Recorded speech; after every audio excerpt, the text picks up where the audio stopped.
On today's episode of Shift Happens, I am joined by Becca Luna. She's a powerhouse website designer who has created thousands of sites and is renowned for her website in a day approach. Becca turned her hustle into success, and now she openly shares her secrets to help others do the same. I'm so thrilled and honored to dive into her inspiring journey and the lessons she's learned along the way.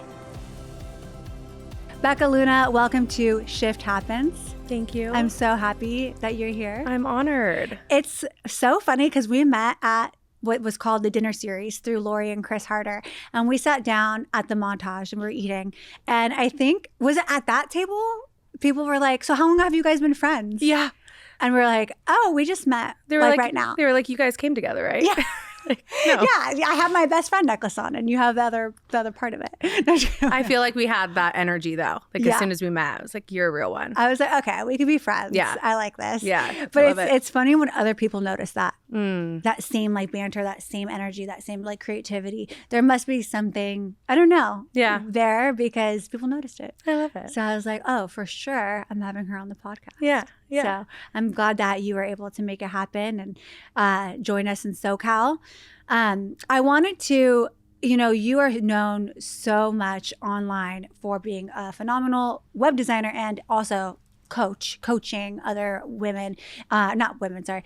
people in their web design skill set, if you will. But I want to put that on the back burner and really dive into what made you Becca Luna. So I want to start at the beginning. We're rolling the tape back, and I want to start because in my research I saw that you were raised by hippies. Yeah, I would love to just start there.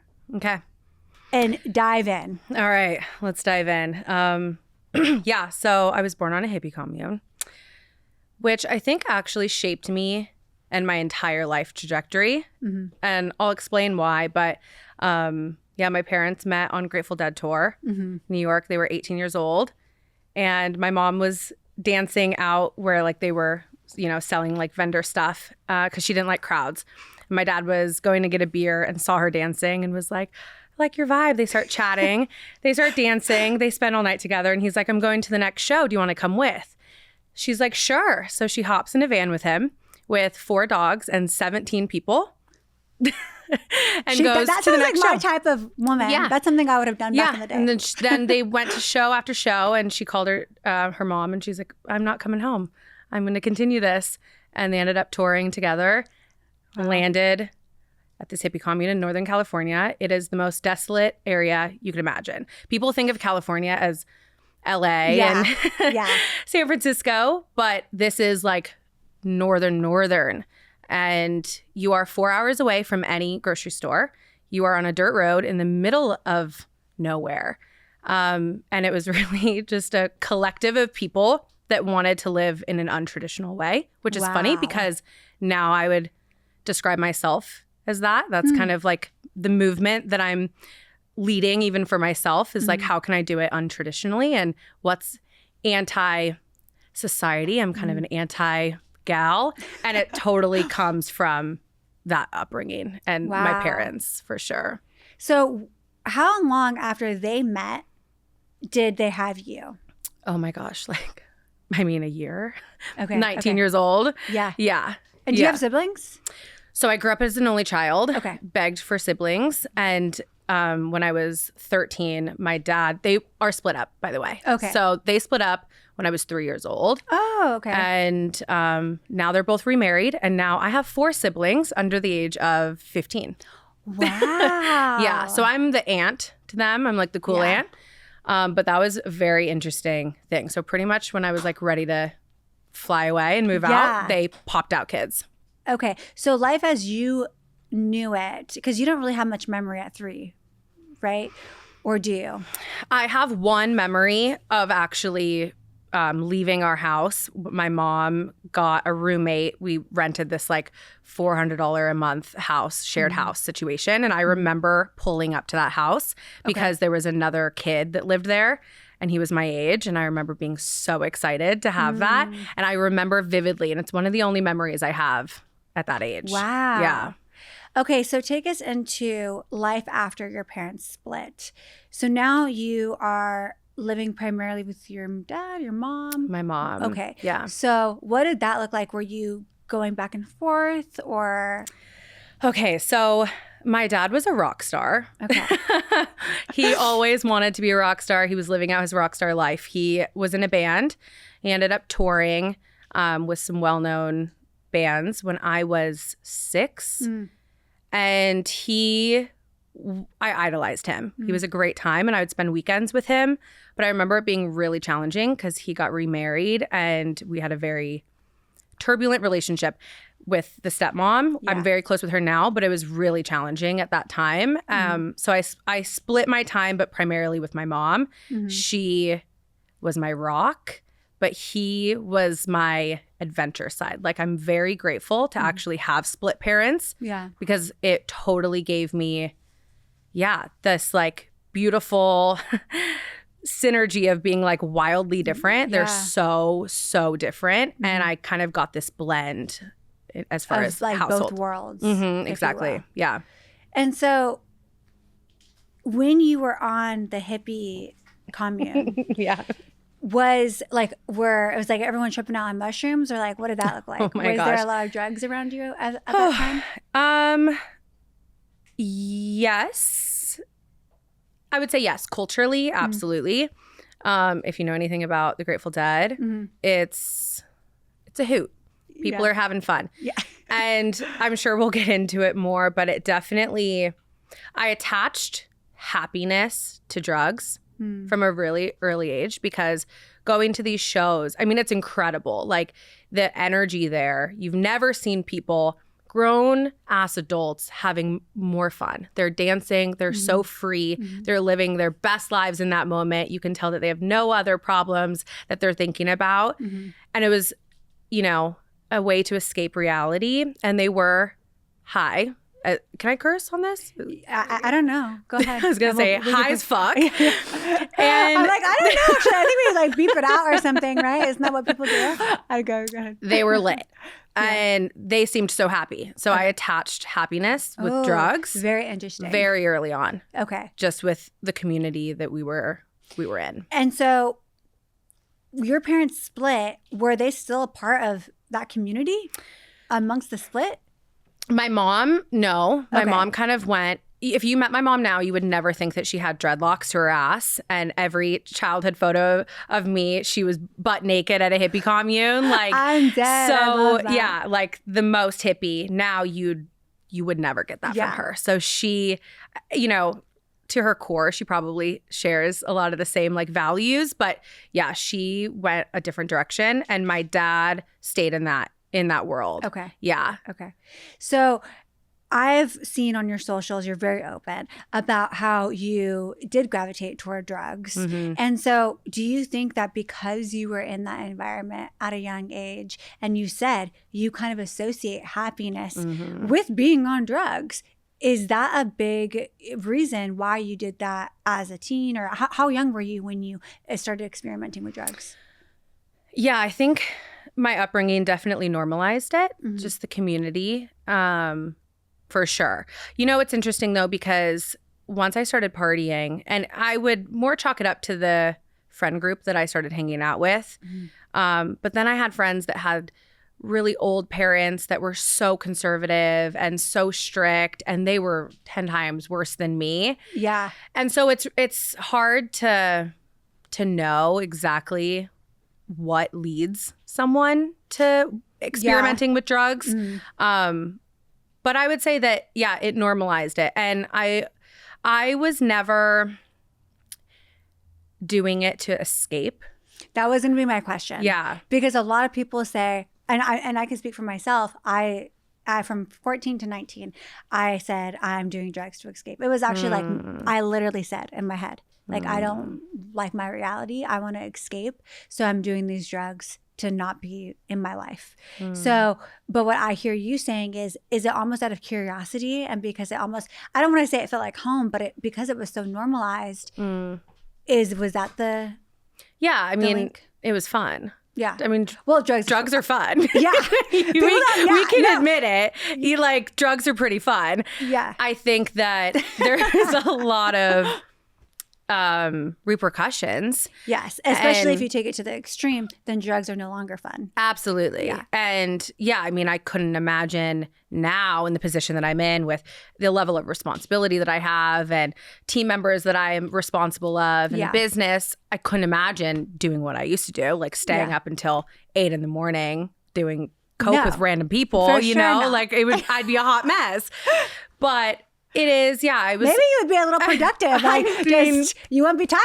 That's true. Yeah. Maybe I need to make it not a nighttime thing and a daytime thing. And I'd be like, let's fucking go. I think that's why people do Adderall now. Yeah, that's true. No, that's, the productivity drug. Yeah. No, I think it was more out of fun, happy. I never did it alone. Okay. Yeah. It was a social thing. Yeah. It was always a social thing. That's how I was too. It was my environment. Mm-hmm. Everyone did drugs and was partying so hard. And that's something that I've really struggled with now that I'm an adult, because I lost a lot of friendships when I decided to pivot my whole life, basically. Yeah. Because no one else was ready to make that change. And so I tried to hold on to some friendships as I was, in between phases, and it was incredibly triggering. And I got to a point where I was like, I want more for myself. I want to lead a better life and not feel hungover every single day and feel like shit. And I need to become the person that I know I can be. And this is not it. So I left a lot of relationships behind because of it. Was there a certain turning point? And is this before or after you were living in your car? Which is something else that I've read online. I've never lived in my car. You didn't live in your car? No. Never lived in my car unless a copywriter threw that in an email that I didn't approve. We lived in a tiny, tiny apartment with no oven. I saw that.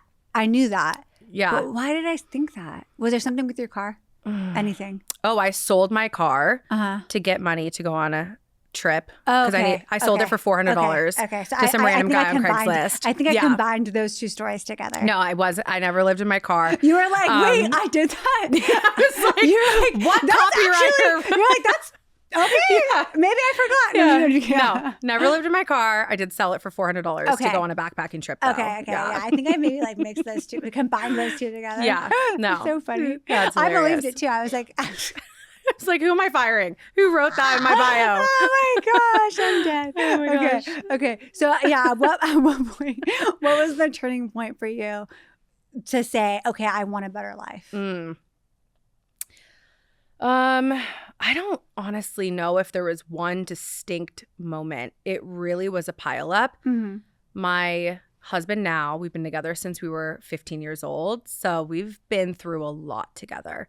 And we met in the community of partiers. Yeah. And so he wanted to actually leave it before I did. So he was a motivator of that, which I'm incredibly grateful. We had some horrific fights about it back then, but he saw something in me, I think, before I saw it in myself. And he knew that I was capable of doing so much more. I mean, at this point, I was a waitress, hating my life, hating my job. We were broke. We were just struggling, and we saw what that could lead to, and it was nowhere where we wanted to go. Yeah. And so he stopped before me, and there were definitely some late nights where I would go out and I would stay out. He'd leave at 11 and I'd be out until 8 in the morning partying with random strangers. Yeah.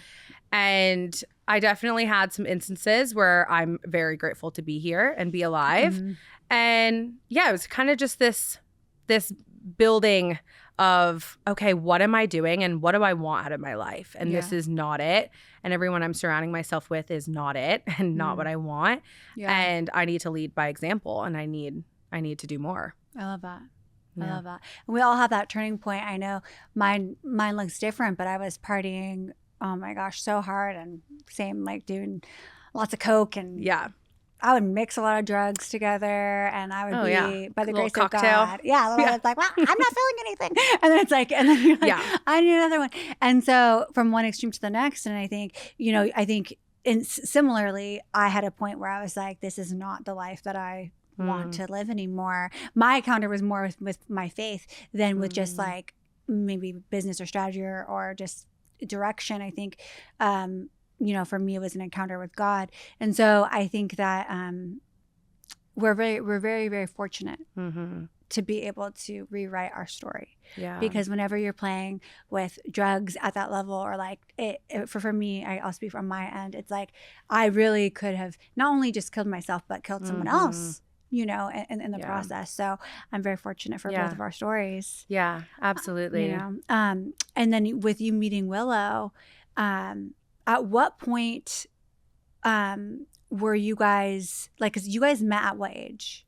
We met at, he says 12, I say 13. Oh, so this was really young.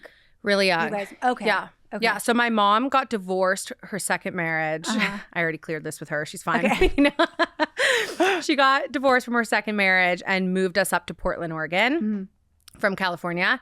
And this was right before high school started. Okay. So middle school. And I met Will at a park. Wow.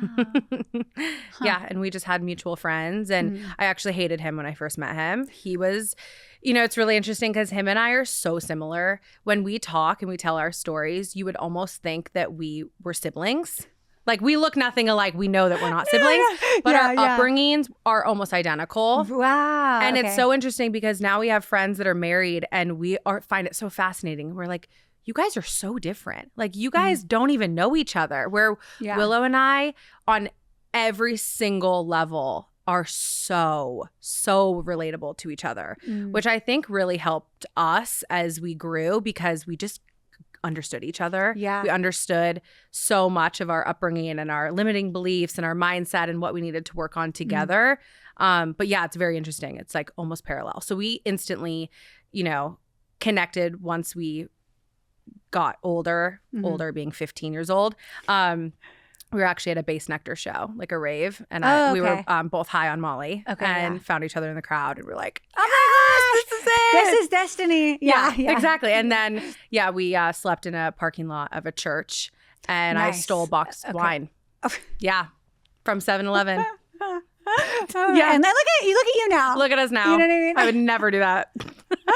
Oh my gosh, I was going to say, like, in marriage, it's so easy to grow apart as you guys grow into who you are. And you guys have known each other for over a decade and from a very young age. So how did you guys navigate not growing apart, but growing together? I know you said that you guys, you're very similar, but as you grow and as you navigate business, as you navigate changes in life, even he's very involved. You guys, isn't he like very involved in your business as well? Yeah. And so how do you guys navigate that? Oh my gosh. I mean, we navigate it. It's a constant adjustment and refinement. And we've gone through so many phases together that we've just figured it out. But we're so committed to each other. Yeah. And we've always been very aligned with our long-term vision. And that's really helped us. Because even if right now the current, we might, have difference of opinions or we might see a different way to get there, we always see the vision. And I think that that's what separates people is when because I've seen, it happen. I've seen like, especially the women become really successful and the husbands don't catch up. They're like a little too far behind and then they end up splitting. Yes. But he has always maintained the same vision as me. I'm definitely a leader. Just naturally, I'm always the one that will motivate us and have the vision, and I'm a huge dreamer, but he is aligned with it. And so that has really helped us. And we also just have an intense level of understanding of each other. We have always picked up where each other aren't necessarily strong in, and we don't complain about it. Like, I am horrible at doing the dishes. I don't like doing the dishes at all. I can't tell you the last time I did the dishes, but that's because he doesn't mind. And he's like, you do other things where I don't like doing, or it's not my strengths. And so I think in relationships, it's so common to be like, well, we need to just like split and pull 50-50 and this and that. Yeah. And it's like, no, we just understand what each other's strengths are. And then if we get into a phase where we're like, oh, this is like uncomfortable, we're fighting or whatever, we just sit down and we're like, all right, what do we need to do to get on the same page? Like, what are we doing this for? It's kind of like business where you have a core focus. You have your vision, your long-term goals, and you can stay focused on that. And you might have, you know, a shitty launch of something, or it's not successful, or whatever it is. But if you have your core focus, you'll pick yourself up and you'll keep going. And so him and I have that core focus together. How has your parents' split affected your mindset on marriage? I always really wanted it. I wanted stability.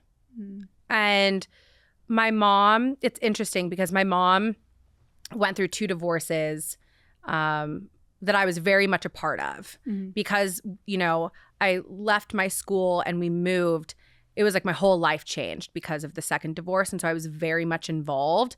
And I think it taught me, one, that you have to do what you need to do to be happy. And I think that was an incredibly powerful thing that she taught me. Yeah. But on the flip side, also, it taught me that I really want to be dedicated to one person. And I really want to have a long-term loving relationship. And I'll do anything I can do to make that happen. And so I think, you know, if I ever found myself unhappy, I would probably leave and divorce. But I believe in a really thriving, successful marriage and a nuclear family dynamic. And I really wanted that for myself because I didn't have that. Yeah. And so I pretty much was willing to do anything I needed to do. And, you know, we stick through it. So can you let us in on maybe a time where there has been conflict? How would you say that you and Willow resolve that conflict together? It's interesting because we've had many phases. So it's funny because when I think back to some of our worst fights, I'm like, oh, that was so bad. And I'm like, oh, we were 19 and like probably fucked up and we were children. Yeah. And so more in, you know, the later years, because we're 28 now. So I would say from 23 to 28 is when we stopped partying. We started taking on more responsibility. We're more like real adults. Yeah. So I'll focus in on that time. Yeah. We listen to each other. We come back and we will have real conversations. Even if it's hard, we're completely honest. Like I will never, ever, I think where most fights happen is if you don't completely open up to how it affected you and how it made you feel and what you need to work on and both take accountability. I think a lot of people will just brush it under the rug and it'll just keep happening. And I don't want cycles. I don't have time for cycles. Our rule is if it happens twice, we have to take it seriously and sit down. And if it happens 3 times, we need to like really fucking sit down and make a game plan and be like, okay, we are completely vulnerable right now and we need to open up. Yeah. I think that just has really helped us, like just our communication and our dedication to making our relationship the best it can be and the life that we can. And we also both really actively grow on ourselves. We have done a lot of self-development stuff. And I think that also can separate people is if one person does it and the other one doesn't, it's not going to work out. It's not going to last. You have to be growing. Exactly. So he's done the work. Like for being a 28-year-old man, he has been so vulnerable. He's gone to healers and he's done like the trauma work from his childhood and healing a lot of wounds from his dad and all of this stuff that I wanted him to do, but no one will ever do that work if they don't want to do it. 100%. And so I waited for him and he made that call and he's like, I want to do this before we have kids. I want to do this for me. I know it'll make me a better father. It'll make me a better man, a better leader. And so, I think continuously doing the work together and separate as individuals is incredibly important. Do you guys have a really solid community of people that are around you guys that are for your marriage? Or is that something that you're looking for? That is something we are searching for because it's interesting because I've made some really close girlfriends now and they all went to college and they had that. And I didn't go to college. I don't regret it because I wouldn't be where I am today if I had, but I am sometimes envious of the community that they have, that they've built through college. They have this just huge group of friends and people that they're so close with. And we don't have that because we both let go of the same friend group. Yes. So you kind of had to mourn that. Yeah.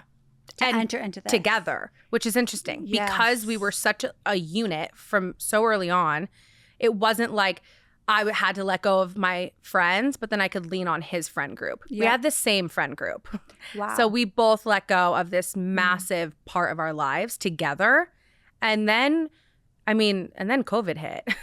And we were like so isolated, and we made the best of it. And we built our business. We just completely like hunkered down and put our heads down and built.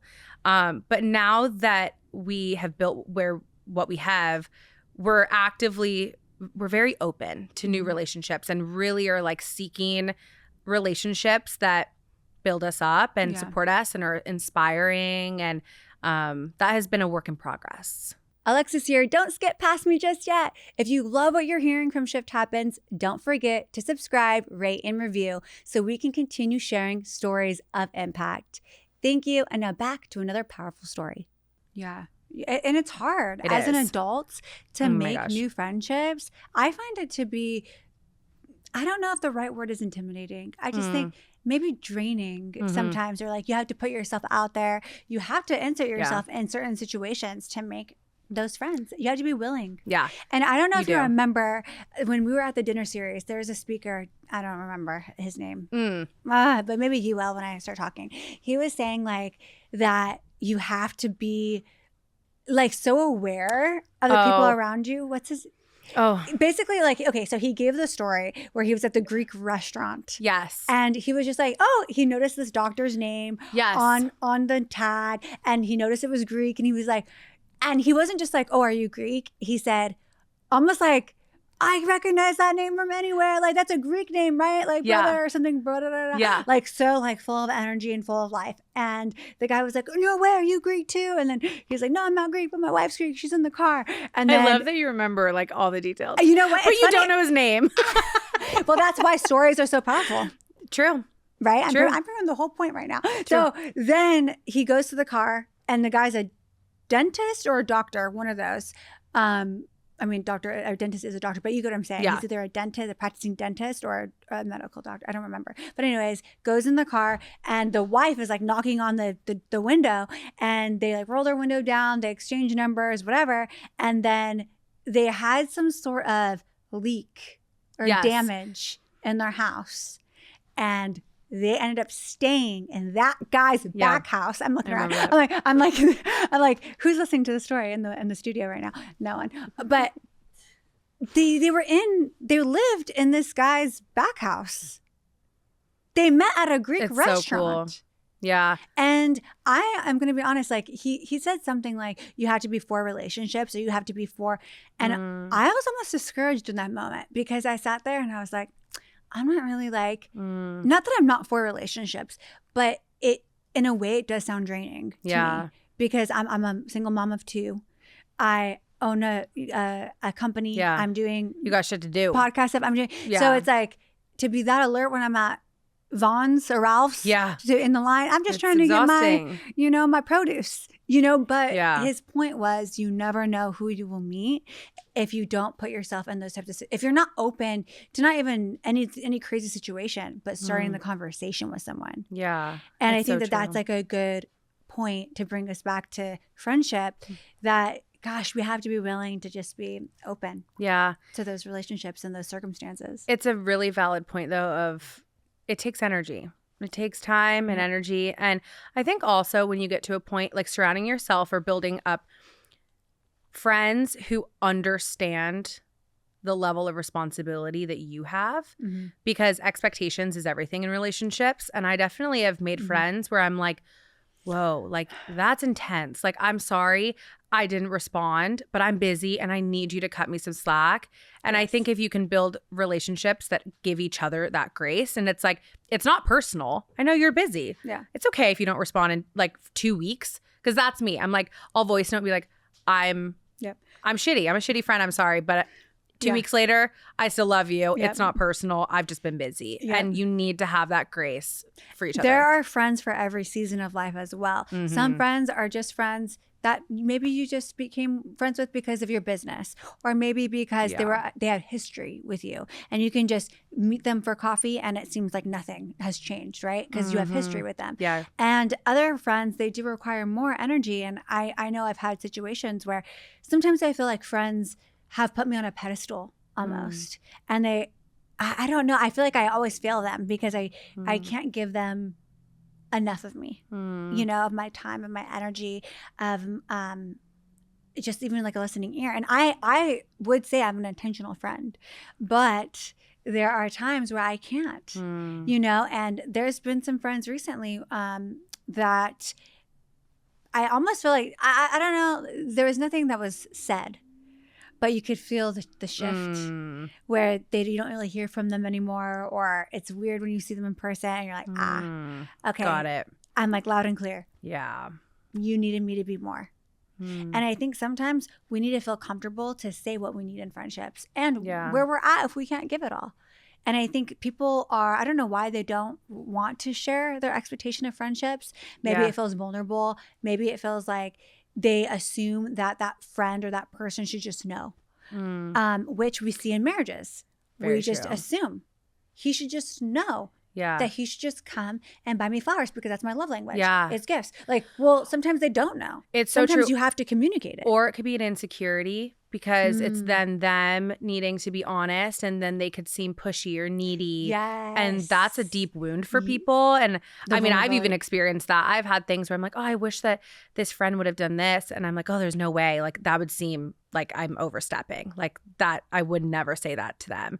But it was totally, I should have. And it's just a need that I wanted to be met, or at least heard. Yeah. But I was probably insecure in that time and didn't feel comfortable saying it. It is the fear of rejection, the fear of what people think that keeps us stuck in relationships and in business. Exactly. Right. Yeah. And so I love that you brought up that fear of like, oh, I don't want to seem too pushy or too needy, because I've felt that same way. I'm sure a lot of our listeners have felt very similarly. I had a friend recently also who was talking to me, and I was like, oh, what's the update on whatever, you know, relationship status that she was going through?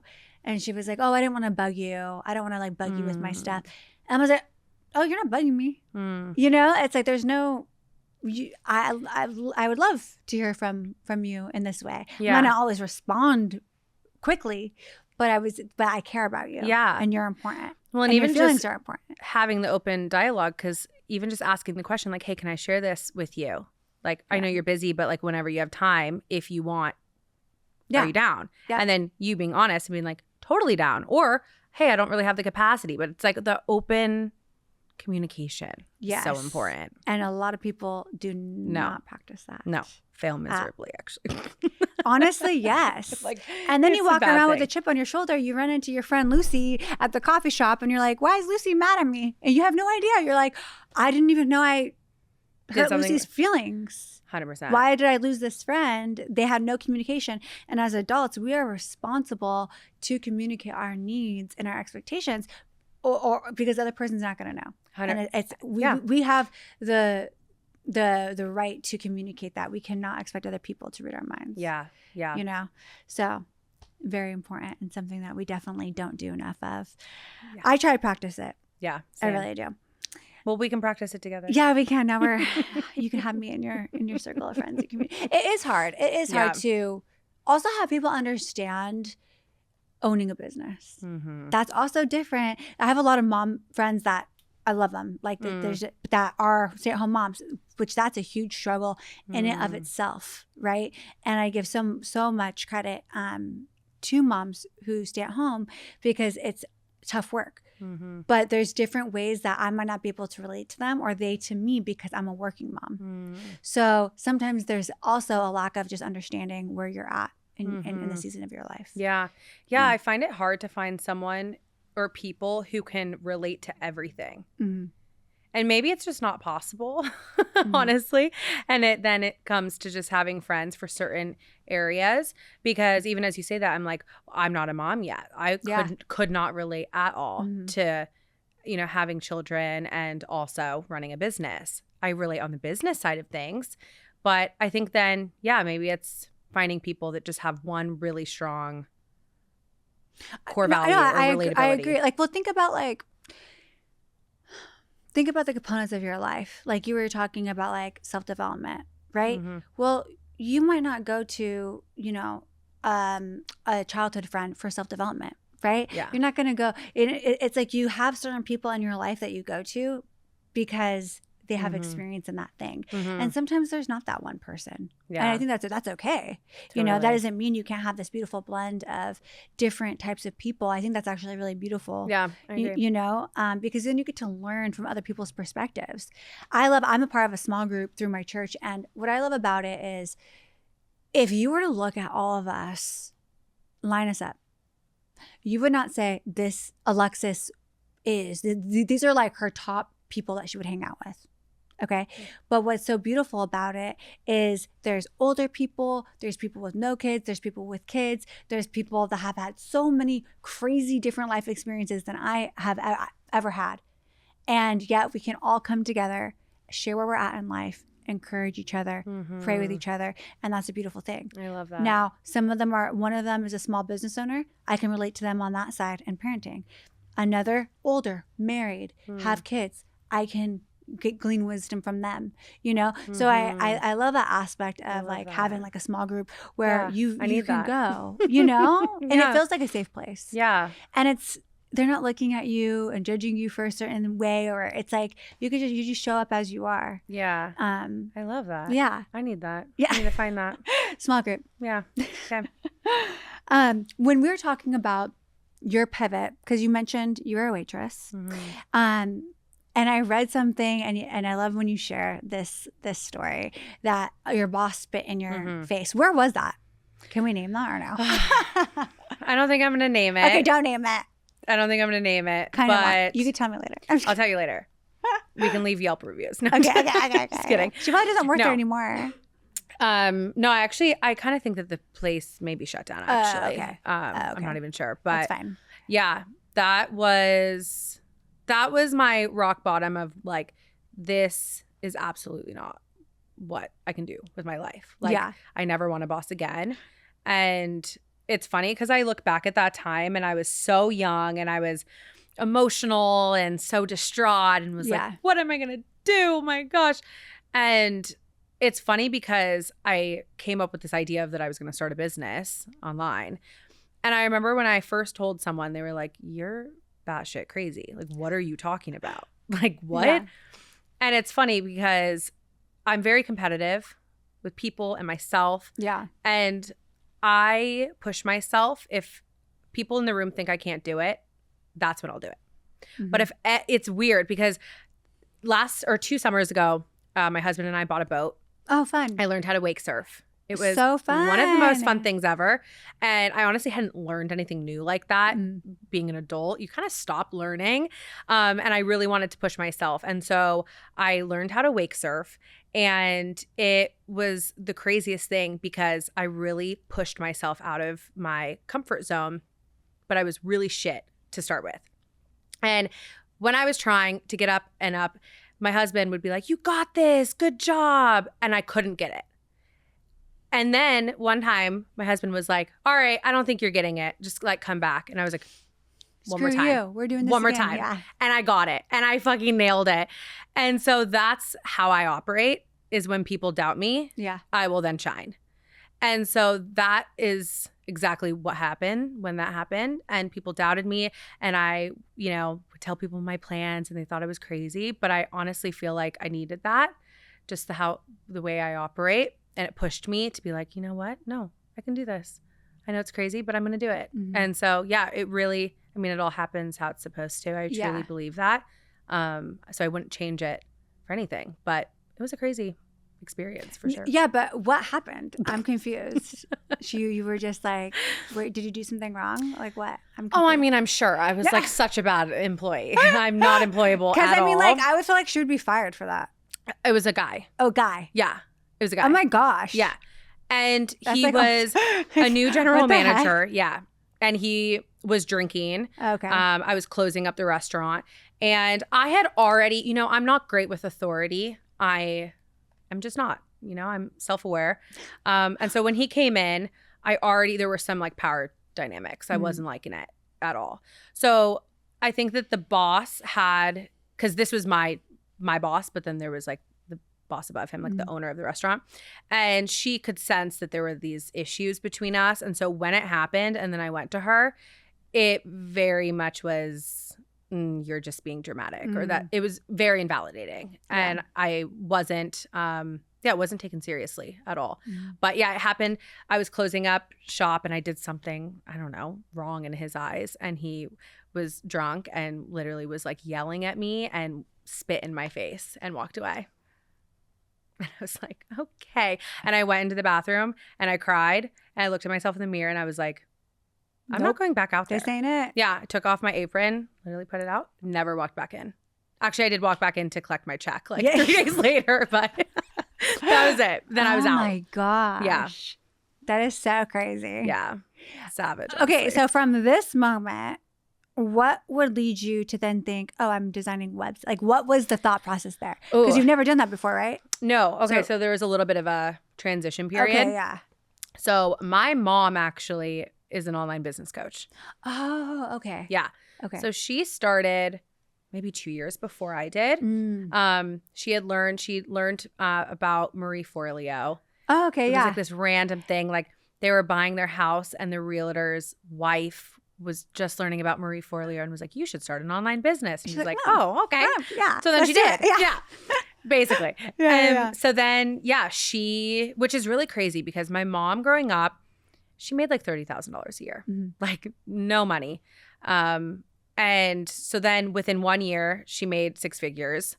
And I remember that was the time, because I think had that not happened, I probably would have just kept like going and been like, well, I'll just, I don't know how else to do it. Maybe I thought I could like marry rich or whatever, but I was like, I don't know how I could do it. Fit into that? Yeah. No, now I'm his sugar mommy, honestly. But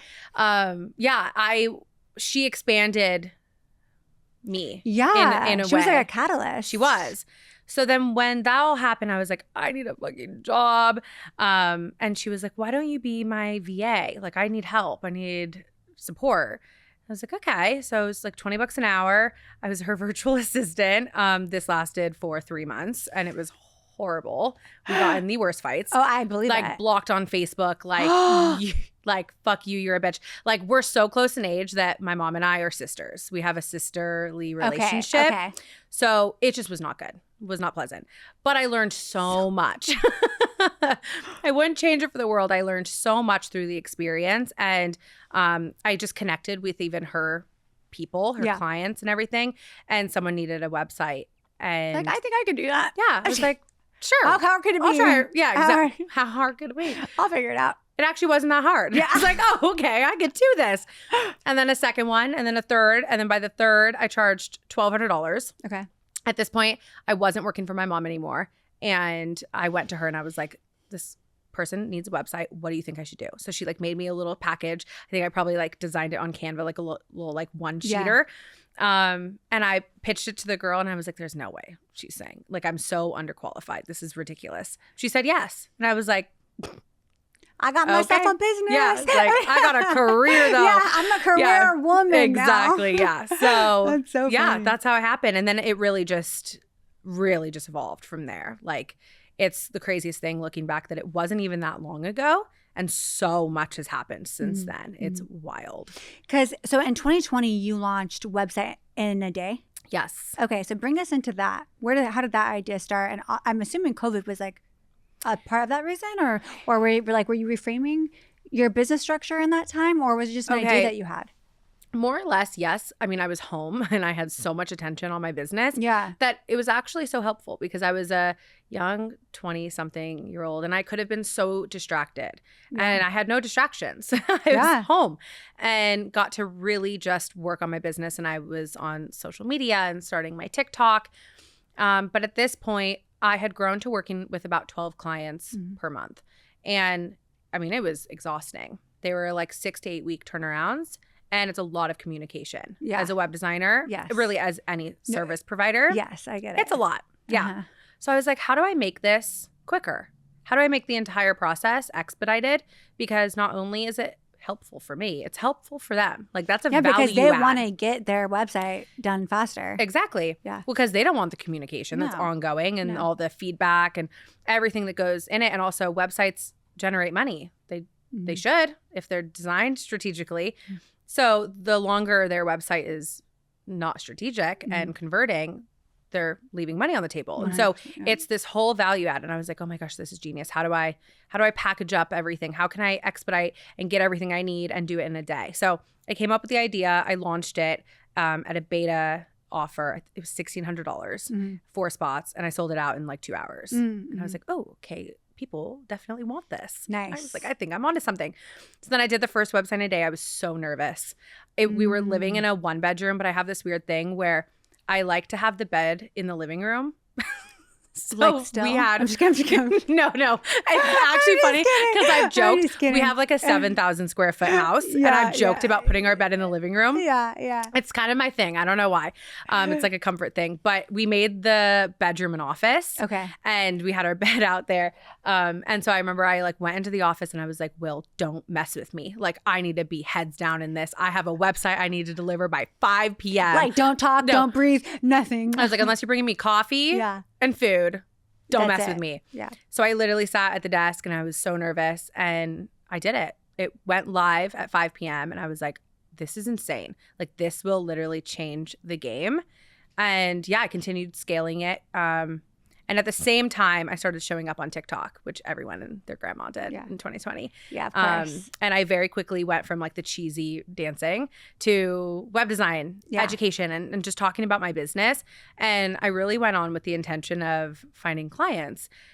And there was that, but more so people were so fascinated by how I had built a web design business to, at that point, I was making $30,000 to $50,000 a month from web design. And at this point, people were losing their jobs left and right. Yeah. And they needed to work remote. And I had this, glorified remote job that I was working from home. And we had just gone to Bali and Australia, and I was working with clients, and I was able to show what I had built. And people were like, how do I do this? How do I start this? Yeah. And so I really started my education side because people were asking for it. I would have never thought that I would have gone into education. That was so not my plan. But I really believe that you have to be open to opportunities. And when something literally smacks you in the face, you take it. Or you're an idiot if you don't. Yeah. Would you say that you're mainly on the education side of things now? Or are you still designing websites as well? So I have been on a bit of a hiatus as of late, meaning the last year or two. I have done some client projects that I genuinely want to do. I've been very, very tight about it. And more so it's about either the relationship. I love getting marketing material. And it's helpful for me to stay in the game somewhat and know what's going on and how can I improve my processes. But the plan, the education side has grown so much that I've fully stepped up into being the CEO of the company. And now we have, multiple full-time employees and so many contractors and just so much going on at all times that I haven't had the time to do it as much. But the goal is to get back into it with an agency where I can partner up my students with clients and build that out. So that's the next phase. That would be nice. Yeah. That would be awesome. Yeah. Wow. So at that point, when you started doing the website in a day, is that when you were like, wow, I can actually make a lot of money and be my own boss? Or was it prior?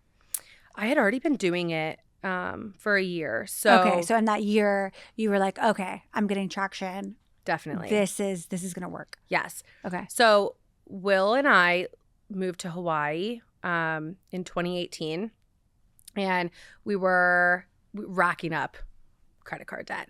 We were just trying to make it work, but it was really stressful. And it was a really hard time for us, but we built up a lot of credit card debt, and we ended up moving back to the mainland. And we were like, okay, I want to have a launch of a business where I can go back to Hawaii and pay off our debt.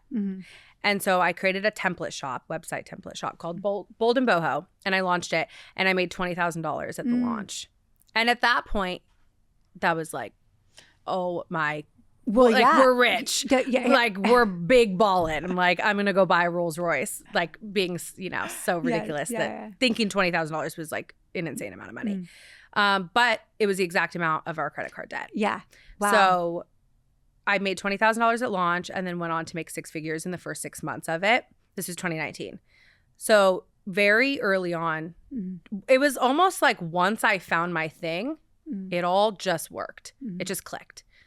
And I really believe that when you love something and it actually provides value and it is impactful to people, it can be impactful for you. Yeah. And that's how it felt. And it just happened so fast. But we ended up flying back to Hawaii and sitting on the beach that we decided to move away. Wow. And full circle moment. Paid off our debt. And we were like, we're on to something. I love that. And that was 6 years ago now. What would you tell people that are wanting to go all in on their dreams and maybe they're being kind of stuck in doubt of themselves? What would you say to our listeners? What is there to lose? Like, if you can think it and dream it, it can be a reality. So nothing is too far big. And I think the clearer you get with your vision, well, one, you have to work on allowing yourself to dream. Yeah. A lot of people don't. And I'll ask them, like, what's your dream life look like? And they're so modest. And I'm like, that's fine. Like, if you genuinely are that modest, you know, and you don't want a lot of things, that's totally beautiful. Like, then what do you want your life to look like as far as like freedom and time and all of that? But a lot of people are so stuck in not even allowing themselves to dream, that they're so like conservative in their dreams. And I'm like, no. Let's like, if you actually could just have anything right now. Yeah. And it's funny because people will place winning the lottery in this. It's like easier for them to be like, oh, well, if I won the lottery, I would do X, and, or, you know, all the things. And I'm like, so that's your dream.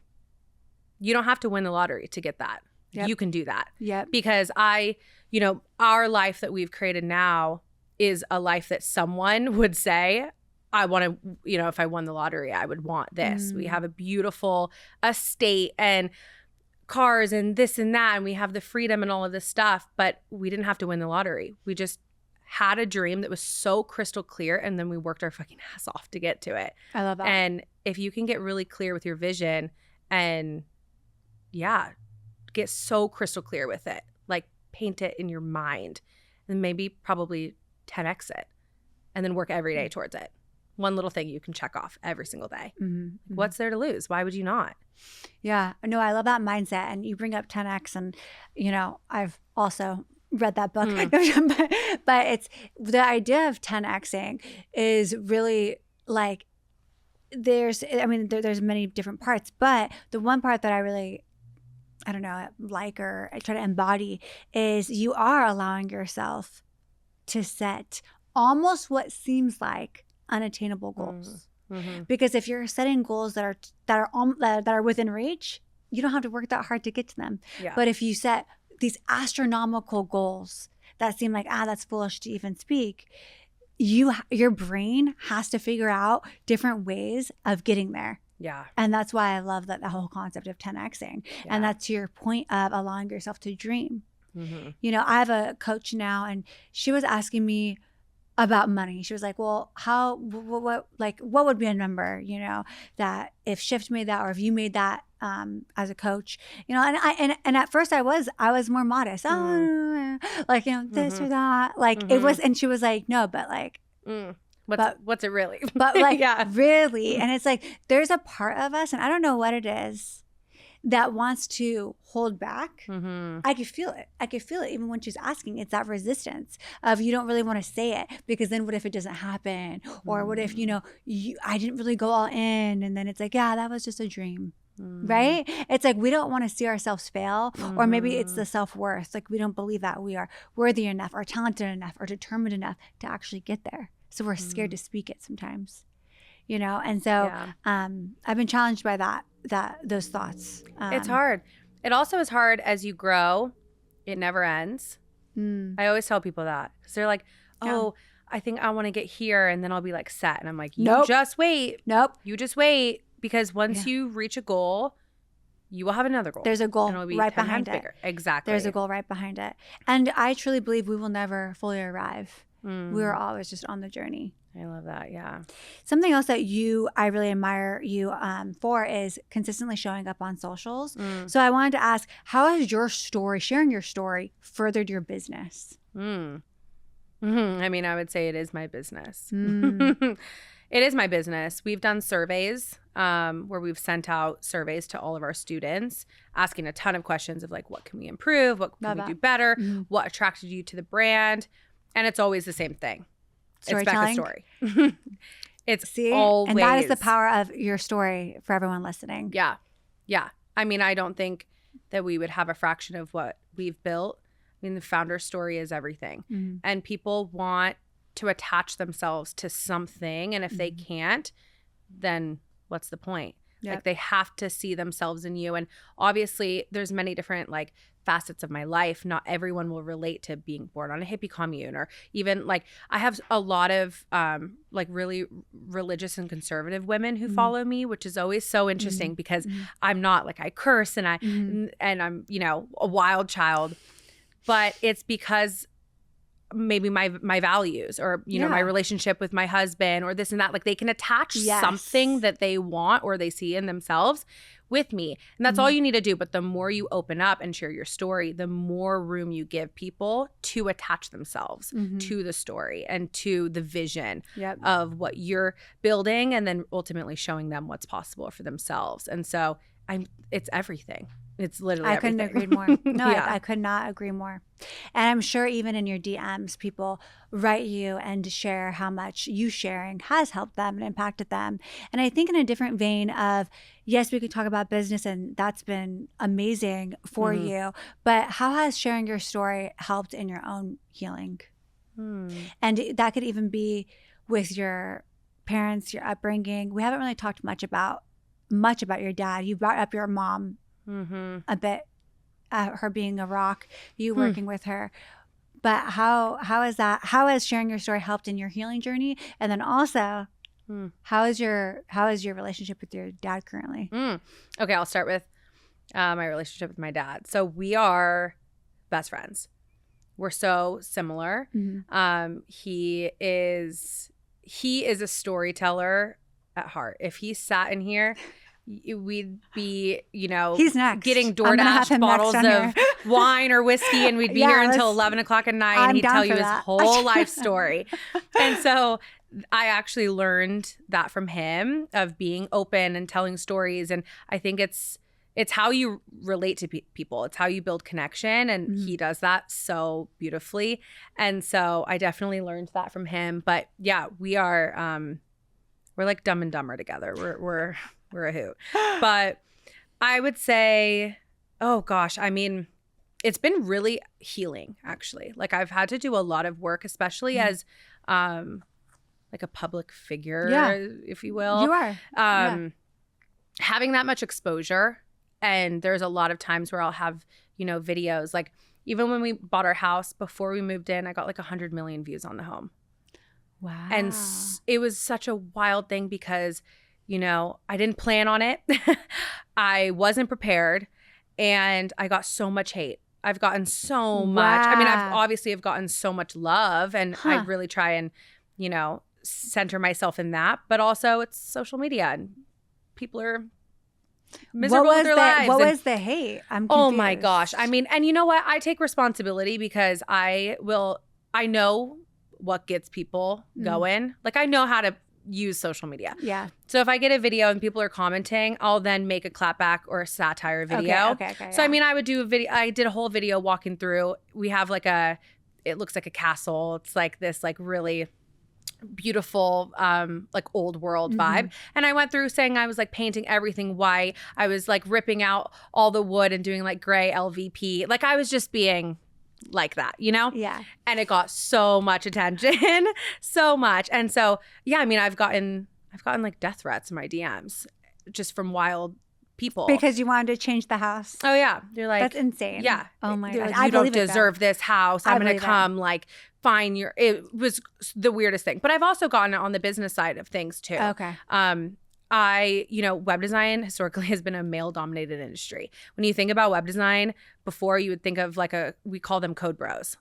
Developers in their basement, and they have 15 monitors, and they are pissed that I've made it a female-dominated industry now and have made it more accessible. I teach no code. It doesn't need to be hard. It doesn't need to be ancient, and you don't need a developer that is probably really annoying to work with as a business. Majority of my clients had come to me after working with someone like that and was like, they're not intuitive. I think women are incredibly they're designed to be web designers because it's an intuitive and creative led business. And they're upset about it. And so I've gotten tons of hate. I mean, I've seen it all. And so I've had to do a lot of work of what level of exposure do I want? Do I want this? What does my future look like? What does it look like when I have kids? All of these questions, and even just really showing up at my highest potential. Do you know what tapping is? The therapy. Yeah. I've been doing that, and it's been incredible, but I go in thinking I have one issue, and I come out being like, oh, nope, I have 15 other issues and childhood wounds and this and that. And I actually was completely, holding myself back from showing up in this way because of this one time when I was 9 and whatever it was. I mean, it's intense work once you open up, the floodgates. But yeah, it's been healing. It's never ending too. I think that's life. It's especially when you commit to working on yourself, it'll never end, especially now because I'm in the position of working on myself so that I can help other people work on themselves and build their businesses. And so now I feel an immense pressure and responsibility to continue growing into a leader and a business owner and an entrepreneur and, a woman and a wife and a future mom and all the things. And I feel that responsibility to help other people. No, yeah, that definitely makes sense. And I think that in order to help other people, you have to, like you said, be healed yourself. Exactly. And be on that same healing journey. Exactly. Yeah. What would you say as we wrap up, what would you say to our listeners who might be afraid to turn their pain or their journey, their story into purpose?